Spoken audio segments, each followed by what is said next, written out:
Olá meus amigos, minhas amigas aqui do canal do YouTube.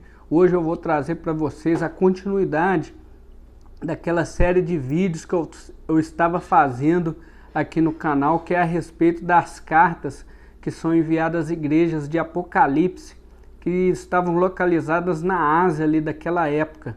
Hoje a gente vai abordar a terceira carta, que é a carta que é enviada a Pérgamo. Nessa carta, Deus fala para essa igreja pontos positivos e pontos negativos e promete bênçãos maravilhosas àquelas pessoas que permanecerem. O texto está escrito no Apocalipse capítulo 2, a partir do verso 12, que diz assim: E o anjo da igreja que está em Pérgamo escreve: Isto diz aquele que tem a espada de dois fios. Olha, quando a gente volta aqui em Apocalipse capítulo 1, no verso 16, onde a gente tem a figura do Jesus glorificado, entre o verso 13 e o verso 17 traz algumas características, e lá no verso 16 diz assim, ó: E ele tinha na sua destra 7 estrelas, e da sua boca saiu uma aguda espada de 2 fios. Percebe-se que é o próprio Cristo aqui que está mandando essa mensagem ao povo de Pérgamo. Então é extremamente importante que o povo dê muita atenção ali naquela época. E da mesma forma nós aqui no tempo moderno, praticamente quase 2000 anos se passaram e Jesus ainda não voltou, mas pode voltar a qualquer momento, então devemos ficar sempre alertas. Dando continuidade no verso 13, o que diz aqui a palavra do Senhor: E eu sei as tuas obras e onde habitas, o que é que está no trono de Satanás, e retens o meu nome e não negaste a minha fé, ainda que nos dias de Antipas, minha fiel testemunha, o qual foi morto entre vós, onde Satanás habita. Olha que interessante. Aqui está fazendo alguns alertas, está mandando o povo ficar fiel, está falando que algumas pessoas da igreja, se permanecer fiel ao verdadeiro ensinamento de Cristo, mas aqui está falando que neste local, na igreja de Pérgamo, tinha o trono de Satanás. O que a gente pode entender aqui dessa palavra? Essa localidade era comandada pelo Império Romano. Então a gente entende aqui nesta situação que o trono de Satanás são lugares, centros de adoração, de idolatria a deuses mundanos do Império Romano, até mesmo da Grécia, que muito do Império Romano foi tomado anteriormente, antes de Roma tomar esses territórios, era a Grécia que reinava, e a Grécia tinha essa característica de ter muitos deuses. Então aqui é os centros de adoração ao Satanás, ao mundanismo. Vamos agora ao verso 14, que diz assim: Mas em poucas coisas tenho contra ti, porque tem lá os que seguem a doutrina de Balaão, o qual ensinava Balaque a lançar tropeços diante dos filhos de Israel, para que comessem dos sacrifícios da idolatria e se prostituíssem. Olha, aqui mais um alerta a essa questão de Balaão. A gente já viu falando sobre isso quando estava recebendo a mensagem de Cristo à igreja de Éfeso. Aqui novamente é esse alerta. É com relação à idolatria, adorar outros deuses. Alguns mestres ali da igreja de Pérgamo, mestres cristãos, olha que o falso ensinamento estava dentro das igrejas.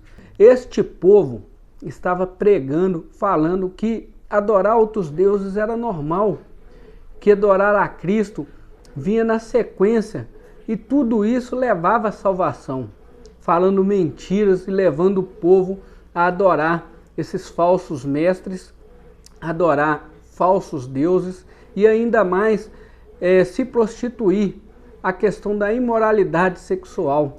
Todo tipo de imoralidade sexual estava sendo ensinado no meio da igreja, e dizendo que aquilo era normal, que podia praticar esses tipos de situações e que Deus receberia esse povo dentro do céu, no seu reino celestial. Só que isso são os falsos ensinos, falsos mestres que estavam trabalhando para destruir a vida das pessoas. Mas aqui está falando que algumas pessoas estavam firmes na promessa do Senhor Jesus e fazendo tudo aquilo que era previsto e que agradava os olhos do Senhor Jesus. Dentro desse contexto todo de destruição da fé das pessoas e falsos ensinos, tinham sim boas pessoas que faziam a vontade de Deus. Vamos agora dar continuidade. Lá no verso 16 de Apocalipse diz assim, ó: arrepende-te, pois quando não, em breve virei a ti, e contra eles batalharei com a espada da minha boca. Voltando lá no início do estudo, falando que saía a espada de dois fios, então é a espada que corta dos dois lados. Aqui Cristo está falando que vai batalhar contra esses crentes falsos, esses falsos mestres e essas pessoas que estão aceitando essas falsas doutrinas. Olha só, Cristo está mandando um mensageiro falar que aquelas condutas estavam erradas. E se eles não se arrependerem dos seus maus caminhos, sofreriam as consequências. Fique alerta, se você está percebendo no meio do cristianismo nos dias de hoje, esse tipo de conduta de idolatria, de adoração aos falsos ensinamentos, prostituição, imoralidade sexual no meio dos irmãos, no meio das irmãs, fique alerta, pois essa igreja está contaminada e isso precisa ser abolido e os pecados precisam ser arrependidos.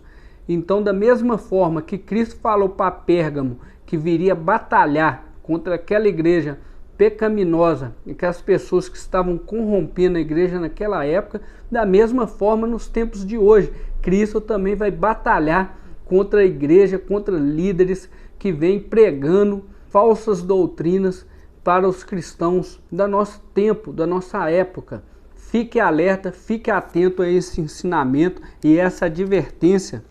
E finalmente chegamos aqui ao verso 17, que é o último verso aqui dessa carta de Pérgamo, que diz assim, ó: quem tem ouvidos, ouça o que o Espírito diz à igreja. Ao que vencer, darei de comer do maná escondido, e dar-lhe-ei uma pedra branca, e na pedra um novo nome escrito, o qual ninguém conhece, senão aquele que o recebe. Amém? Olha que bacana, que interessante. Aqui finalmente Cristo fala de bênçãos maravilhosas para aqueles que permanecerem com Ele, que permanecerem firmes mediante toda essa turbulência de acontecimentos. E Cristo promete o maná. Lembrando que o maná, quando o povo de Israel estava fugindo do Egito, buscando a terra prometida, eles passavam fome e Cristo dos céus mandava este maná, o alimento para o povo comer dos céus. E eles todos os dias saíam um pouco mais cedo para recolher aquele maná e alimentarem eles e as suas famílias. E todos os dias Cristo mandava o alimento. O que está falando para nós aqui nos tempos de hoje? Se vocês permanecerem firmes, logo eu virei e darei para vocês a vida eterna, e o maná vocês receberão todos os dias. Não terão mais preocupação em trabalhar, não terás mais preocupação em ter que acordar cedo todos os dias, pois eu vou dar o maná para vocês, a bênção prometida. E o nome escrito na pedra é a vitória, é o nome escrito no livro da vida, é a pedra da vitória, é o triunfo do cristão sobre Satanás, pois Cristo é quem vai batalhar a nosso favor e seremos todos juntos, nós e Cristo, vitoriosos, pois viveremos maravilhosamente no reino de Deus, na terra prometida que o Senhor tem para todos nós. Fique com Deus e até o próximo vídeo. Antes, aqui atrás está a jornada do curso vencedor. Estamos com a turma em aberto. Eu convido a vocês a fazerem parte da jornada do vencedor, um curso de finanças especial para todas as pessoas que querem aprender a fazer uma boa gestão dos seus recursos e ainda começar a investir. Clique aqui embaixo no link que eu estou disponibilizando aqui na descrição do vídeo. Conheça um pouco mais sobre este curso. Fique com Deus e até a próxima.